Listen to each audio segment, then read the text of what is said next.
In this new redistricting map from Texas, 5 new Republican seats will be created. Here is what it will look like when it's done and signed. You can see it's bright red, as it should be, and then there's just 5 tiny little liberal pockets, or maybe four or five, as it should be, really, and that's how Texas really is. And Trump, again, these 5 new districts that they're creating carried them by 10 or more points, 2 of them by more than 15. So they're not flipping. There's really no danger of that for Republicans. By the way, an interesting point of data as well on these new districts, 4 out of the 5 are massive majority Hispanic districts. So you can thank Hispanics for voting Republican, and you can also thank Democrats for being so awfully horrible at reaching out to them. It's something I've talked about a lot on the show in the past, but Hispanics are very conservative culturally, even fiscally in many cases, and the legal immigrants, not the illegal ones, but the legal ones from Latin America are fantastic MAGA patriots and make a huge difference in Florida and in Texas. Democrats have no idea how to combat this. Hakeem Jeffries, this was just announced, he's the House Minority Leader. He is going to Texas to meet with Democrats on how to stop it. However, there's really nothing they can do at this point because Republicans, all they have to do is just vote yes on it in their legislature, and they have super majorities there, and they most certainly will. So the big counterpoint from the Dems with all of this is, oh yeah, well, we're going to do this in the blue states. That's what they're all saying. That's, of course, what Gavin Newsom is saying right now because he's trying to run for president, so he's trying to be in the news as much as possible. He put out a tweet with this picture, and he said, quote, Donald Trump asks for 5 seats, and Greg Abbott automatically bends the knee. The 2026 election is being rigged. California won't sit back and watch this happen. So, again, by his own definition, he's saying now he wants to rig 2026. Kind of weird. Well, the X account, it's called End Wokeness, made an excellent post kind of going against Gavin Newsom, and it went completely viral. Basically what it shows, and I'm going to show in a second, they showed blue states and talked about the percentage of people in that state that are Republican versus how much representation they actually get. Here is what that was. This is what the post said. And if you're just listening, I'm going to read off what it says. It says, Democrats rigged the maps to maximize their share of congressional seats. It is absolutely justified for us to do it too. I agree. But this is where it gets crazy. They go through all of the states, and I'm just going to read through them. California, 40% of the state is Republican. They only get 17% of the seats. Massachusetts, 35% are Republican, 0% of the seats. Connecticut, 38% are Republican, but 0% of the seats are. New York, 42% are Republican, only 26% of the seats are Republican. New Jersey, 43% are Republican, but only 25 get seats. 38% are Republican in Maryland, but only 12% of the seats are Republican. New Mexico, this one is crazy. This one for sure needs to be fought. New Mexico's 44% are Republican, 0% get seats. Hawaii, 30% of the state is Republican, 0% of the seats. Oregon, 42% is Republican.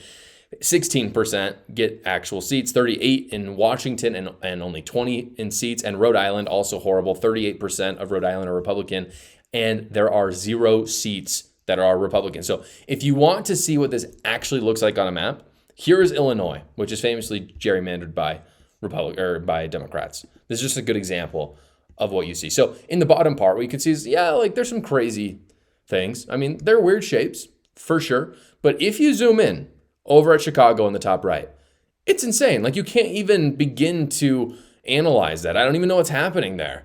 And again, Illinois is famously gerrymandered by Democrats. It's obviously controlled by Democrats. And so the bottom line is this. What are you going to do that hasn't already been done, Democrats?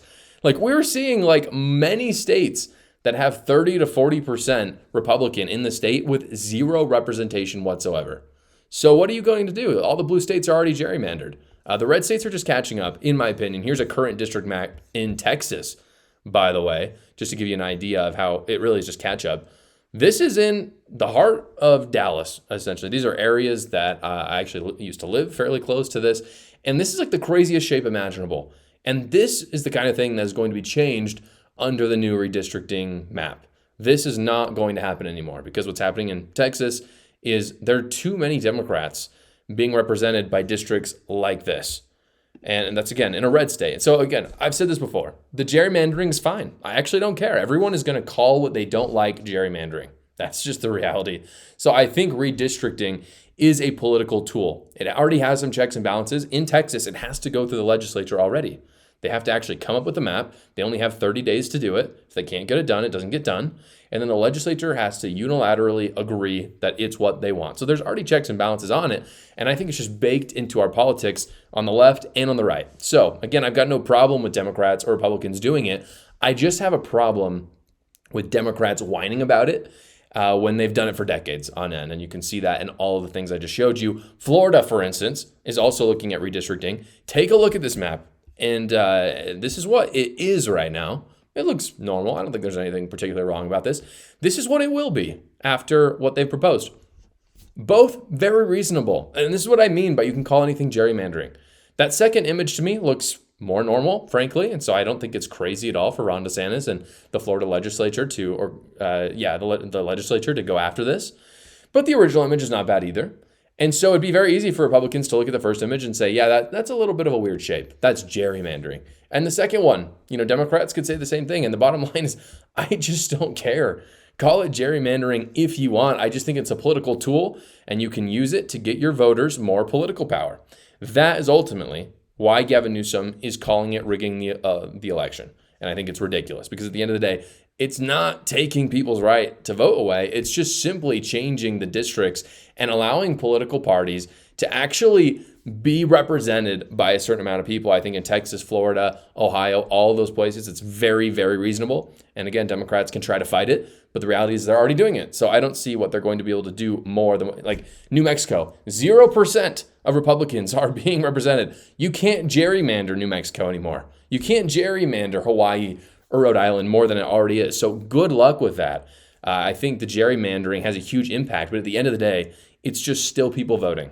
People are still going to decide who their representative is by a majority vote. Democrats don't even hold open primaries anymore for president, so maybe Gavin should just cool it on talking about democracy. Big decisions come with blind spots, and the partner of this show, Gray Ledger, finds them for you. Whether you're hiring a key person, taking on a new venture, or navigating personal logistics with long-term impact, Gray Ledger builds intelligence around your options and quietly pressure tests your plan.